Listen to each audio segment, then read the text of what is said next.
Is there a legal strategy for Trump's continued attacks on the head of the FBI?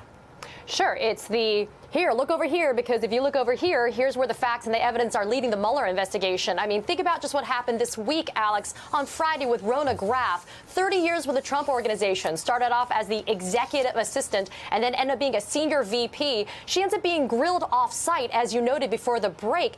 What's up with the cloak and daggers? What's going on? Well, what's happening? It's a whole lot of political theater, nothing that's legally substantive. And again, it's an attempt to detract from the facts and the evidence. So as Democrats are clamoring, from your vantage point, are Republicans in Congress trying to rush this investigation?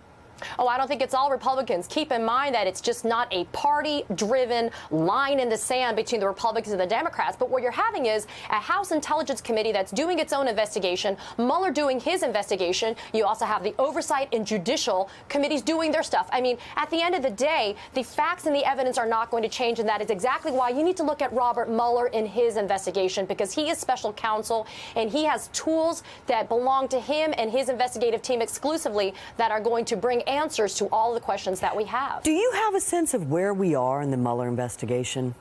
Well, absolutely. Now, remember, there's been the investigation in terms of the people that have been subpoenaed, people that have been interviewed. It's been more than 24 members of the Trump staff and campaign. And now we're moving in even tighter. I mean, we've now heard that Steve Bannon and Corey Lewandowski have been invited, not subpoenaed, to speak to the House Intelligence Committee. So now, again, you have that kind of parallel investigation that's going on. But Mueller, yeah, subpoenas to Deutsche Bank. I mean, we're serving subpoenas. We're getting answers through the documents, and maybe that money trail is going to lead to more answers. Have you seen anything in this investigation and the behavior by the president that would lead to obstruction of justice charges? Well, what's compelling about Andrew McCabe's recent testimony and its 16 hours of grilling behind doors is the following. He has corroborated that Comey told him about conversations he had with President Trump. And if one of those corroborated conversations is that Trump asked, if not ordered, if not compelled, former Director Comey to basically let Mike Flynn go, then that is a compelling element to the crime of obstruction of justice. And Mike Quigley, you heard there in that soundbite, he says that there is an increased evidence of obstruction taking place. So is that really the charge that everybody seems to be going towards right now?